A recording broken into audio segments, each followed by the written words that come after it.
Xilligan waxaan ka sheekeynaynaa dhagax ka mid ah dhagxaanta macdanta ah ee loo yaqaano Chalcedony Groups ama Quartz. Waxaas dhagax ka mid ah dhagaxan magaciisana waxaa la yiraahdaa dhaabad baa af Soomaaliga lagu yiraahdaa. Afka qalaadna waxaa lagu yiraahdaa Jasper. Dhagaxan markaa wuxuu u egyahay dhagxantii hore oo aan sawirradooda soo diyaarinay iyo fiidiyowyadii hore ayuu aad ugu egyahay. Weliba waxay isku baahiyihiin oo isu dhow yihiin dhagaxa loo yaqaano agate. Taasna waxaan ugu kaliftay dhagxanta inaanu ka hadalno 3 qodob. Qodobkaas ah inaanu dadka Soomaaliyeed wax barno amaba aan dadka Soomaaliyeed wixii aan aqoon hayo wax ka mid ah la wadaago. Qodobka labeeya ee aan u diyaariyay fiidiyowgan waxa weeye dadka Soomaaliyeed dhagax bay arkayaan kadibna waxay ku dhahayaan dhagaxii qiime oo ama ii sheeg dhagaxan magaciisa. Taasna waa tan aan ugu cududaarto oo aan mar walba dadka u yiraahdo waxaan rabnaa inaan dhagaxa baarno. Sababtu waxay tahay dhagaxda oo dhan baa isu eg. Dhagaxduna group ayay u dhisan tahay. Group kastana 2 dhagax oo isu eg ayaa ku jira. Waxaa la heli karaa ilaa 7 dhagax oo 7 group ka tirsan ama 7 bahood ama 7 magac leh. Haddana isku midab ah, isku qaab ah. Markaad sii fiirisidna wax aan qof aqoon u leh mooyaan qof kale uusan dareemi karin ku kala duwan ayaa jira. Sida riya halkaa lagu soo daayay ayagoo riya ah ayaa kanina orgi yahay tanina adeecsan tahay kanina rid tahay kan kalena waxar noqonaya ama orgi dhayla ah. Haddana wuxuu noqonayaa orgi jarah iyo orgi maaragtay qoora rid dubaaxa iyo rid dhalinyara ah. Sida xooluhu u kala duwanaadaan ayay dhagxantan u kala duwan yihiin. Haddana sida xooluhu kala qiimo u noqdaan ayay iyaguna kala qiimo u noqdaan. Marka taas ayaa kalifaysa inaan dadka la wadaago waxyaalaha nagu kalifay inaan dhagxantan ka warrano. Marka dhagaxan aan idinka sheekeeyay waa dhagax noocaas ah. Haddaba dhagax noocaas markuu yahay qeexidda dhagaxan ayaan idin siinayaa. Dhagaxan horta af Soomaali dhaabad baa lagu yiraahdaa. Afka Ingiriisigana Jasper baa lagu yiraahdaa. Afka maaragtay cilmiyeedkana Jasper baa isagana lagu yiraahdaa. Wuxuuna ka tirsan yahay bahdan Quartz-ka. Sida aan kii horeba u soo sheegnay kii hore ayay isku hardness yihiin. Hardness-ku waa maaddo lagu cabiro dhagaxa adeegiisa iyo cufnaantiisa oo hab adeega dhagaxa ayay ka turjumaysaa. Marka adeegiisuna ama hardness-kiisuna waa dhagaxan waa 6 ilaa 7. Dhagaxan waxyaalaha loo isticmaalo sida kii hore ayaa dhagax qurxeed loo isticmaalaa sida kuulaha, sida faraantiyada, sida dahabka waxyaalaha loo yaqaano iyo luulka iyo jawharta kala lagu daraa. Waana maaddo la isku qurxiyo. Sidoo kale weelal baa laga sameeyaa. Weelal madaxda meelaha ay joogaan yaalla ama boqortooyooyinka. Sidoo kale dhagaxan waxaa asaguna ku jira oo ku badan maadada dahabka la yiraahdo ayaa hataa dhagaxda laga helo oo ay ku jirto buuxinka iyo ay ku badan tahay qaarkiis.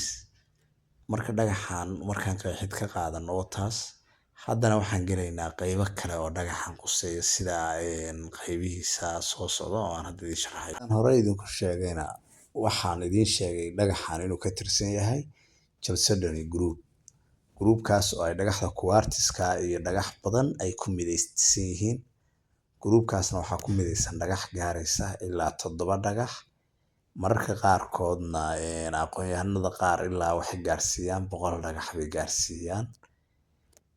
Dhagaxdaasina waxay ka wada siman yihiin kalarada soo socda sida maaragtay midabada af Soomaali midab ayaa lagu yiraahdaa.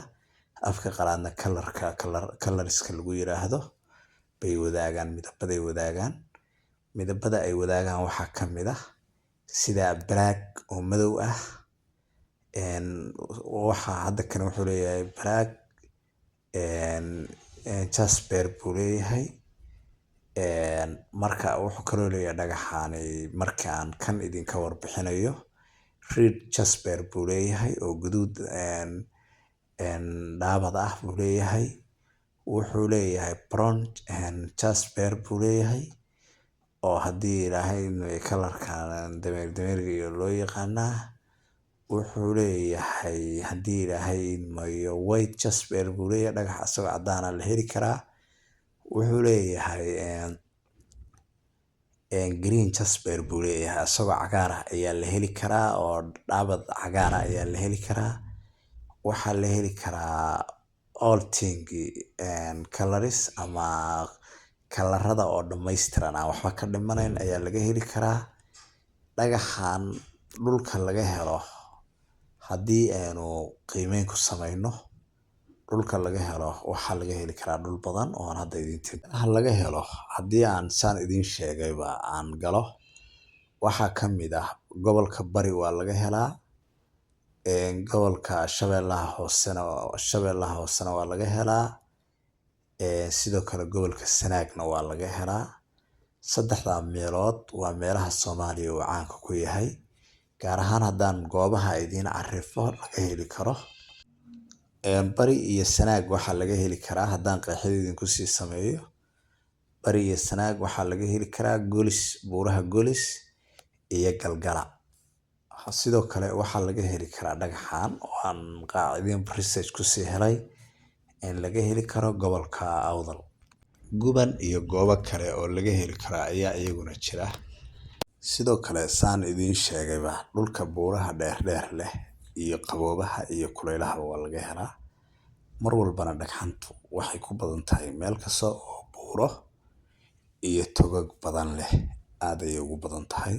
markaan ku daro qaybo kale ee quseeya sheekadan, sida waxyaalaha loo isticmaalo dhagaxan jasper ama dhagax dhaabadka la yiraahdo ama bahda quartziska badankoodaba, qeexid ayaan idin sameynayaa. kan baanan qeexida toos ugu salaynayaa.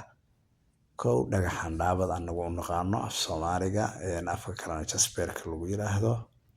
waxaa laga sameeyaa faraantiyo ama faraantiyo dahaba ayaa lagu daraa oo lagu qurxiyaa. sidoo kale waxaa laga sameeyaa baaquliyo yaryar oo xardhan oo qurux badan. waxaa laga sameeyaa haddii ilaahay idmayo sida suuman la isku xirxiray, silsilado la isku xirxiray.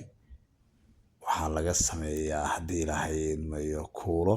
waxaa laga sameeyaa daawooyinka ruuxiga qaar ka mid ah ayaa laga sameeyaa oo dadka ruuxiga iyo daaweeya ayaa qaarkood aaminsan inuu wax un daawo yahay oo isticmaala. waxaa kaloo sidoo kale isticmaala oo haysta boqortooyooyinka iyo dowladaha waaweyn. sidoo kale waxaa kale oo laga isticmaalaa loo adeegsadaa, waa la shiidaa, maadooyin dareere ah ayaa laga sameeyaa oo dufan iyo adeegyo lagu daray. kadibna waxtar kale ayay u isticmaalaan sida warshadaha iyo qalabaynta maadooyinka caalamiga ah, electronigiska iyo waxyaalo kamid ah ayaa mararka qaar lagu daraa. waxaa loo isticmaalaa wax badan, olting aan la soo koobi karin. marka kolley intaasi waa aragti aan wadaagnay oo muhiim ahayd. markaale haddaan dhinac kale ka cabiro, dhagaxantaani qiimo ma leedahay, adduunka ma laga iibsadaa? su-aashu hadday tahay sidaas waa maskaxdeena ay ka guuxayso. dhagaxan adduunka waa laga iibsadaa, qiimana wuu leeyahay, dhagax qaaliyana weeye. saan idiin sheegay horeyba, dahabkuna waa dhagaxda u galo, qaybtiisa jaallaha buu u badan yahay. dahabku ku dhex dhashaa. dhinaca kale markaan eegis kale ku sameeyo, dhagaxdaani waa hanti Soomaalidu haysato oo u qarsoon, walow xoogaa dad ajnabiya ama qof wax soo bartay uu wadanka marmar wax ka dulqaado. inta badan laakiin dhulka uu dihan yahay. dhagaxdana waxaa lagu iibsadaa waxyaalo badan. dadka Soomaaliyeed 80% waxay yaqaanaan dhagax baa la iibiyaa, laakiin dhagaxa waxaa lagu iibiyaa 10 shayna dhagaxa waa laga baaraa oo waa lagu iibgeeyaa. 3 shayna waa la ilaaliyaa. intaa markii uu helo dhagaxo wuxuu heli karaa iib buu heli karaa. Kow, horta qofku marka uu wax rabo waa inuu iska ilaaliyo wuxuusan aqoon u lahayn inuu raadiyo ama uusan haysan cid wakiil u ah oo waxaan la hagaajisa oo caawisa. Haddii kale ama wuu waalan ama waqtigiisu dhumin waxna ma helayo ama dhaqaalihiisuba baabi'in oo waa ku dhaqaala burburaya.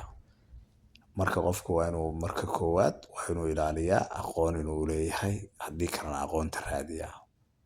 Lambarka labeeya dhulka uu waxaan ka doonayo dhulkii ku habboonaa inuu yahay iyo inuusan ahayn, taasna waa inuu iska ilaaliyaa, hubin ku sameeyaa. Lambarka saddexeeya hadduu waxaan helo ciddii u iibgeyn lahayd ama uu ka iibin lahaa waa inuu meel ku og yahay. Saddexdaasi ilaalin ayay kaaga baahan yihiin. Waxa kale oo aad u baahan tahay oo muhiim ku ah inaad intaa markaad halkaa dhigatid qiimaha waxaan joogo iyo muxuu qiimo ku yeeshaa. Waa inaad ogaataa dhagaxa adigu aad haysid. Kow, magaciisa luqadaada iyo luqadaha caalamiga ee ajnabiga ah.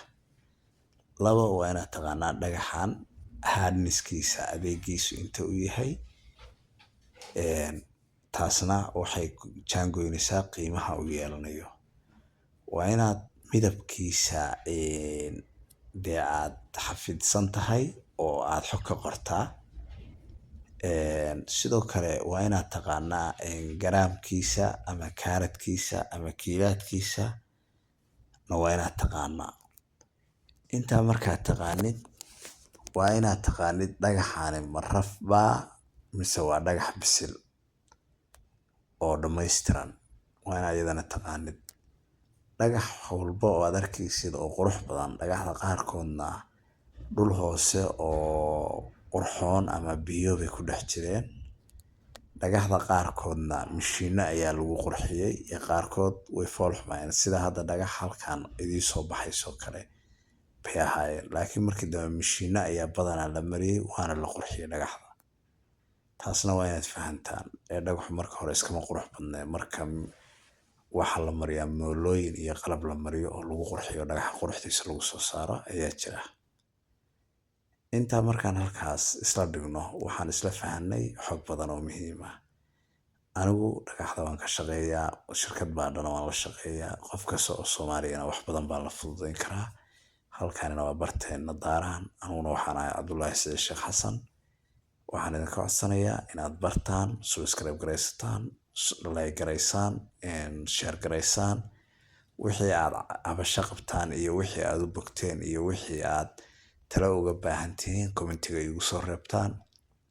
Ilana soo xiriirtaan lambarada aan hoos idiin soo dhigi doono. Mar walbana oo aad aniga i dhiirigelisaan oo aad channelka kor u qaadaan, aniguna waxaan kor u qaadayaa waxyaalaha aan idiin soo ogaanayo. Halkii aan dee xamaali kala aadi lahaa na waxay noqonaysaa inaan internetka u soo xamaali tago. Taas la adigeed xog kastoo aan hayay inaan idiin daaco ayay dhali doontaa taas.